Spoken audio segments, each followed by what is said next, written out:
Action. তো এই যে ক্রিয়াংশের দাদু এসছে, দাদুর কাছ থেকে শুনে নেব যে এই বাড়িতে কে সাপোর্ট করে, মানে সব থেকে বেশি পড়াশোনা করায়, সেইটা আমি একটু শুনে নেব, তারপরে আমাদের ভিডিওটা শেষ করব। ব্যাপারটা হচ্ছে কি, আমরা যে যাই বলি না কেন সবই ভগবানের ইচ্ছা। বা বেশি যেটা আমাদের জড়জগতে দেখার মতো সেটা হচ্ছে মাই বেশি দেখাশোনা করে।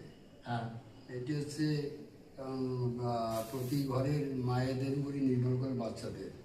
অথবা মা বেশি দেখাশোনা করে, আমরা তো শুধু উপলক্ষ।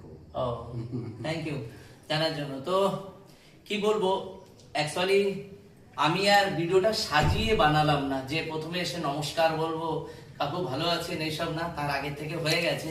তো ব্যাপারটা হচ্ছে আমি ন্যাচারাল সবসময় ভিডিও তৈরি করি, আর যেটা সত্যি সেইটাই তুলে ধরি। তো ওর ব্যাপারটা সবকিছু জানালাম, সবাই একটু ওকে আশীর্বাদ করবে যাতে ও অনেক সুন্দর, মানে ভালো হয়ে গড়ে উঠুক, সেইটাই চাই, অনেক বড় হোক, আর আমরা যাতে প্রাউড ফিল করি। তো সবাই ভালো থেকো, সুস্থ থেকো, ভিডিওটাই অবধি, টাটা।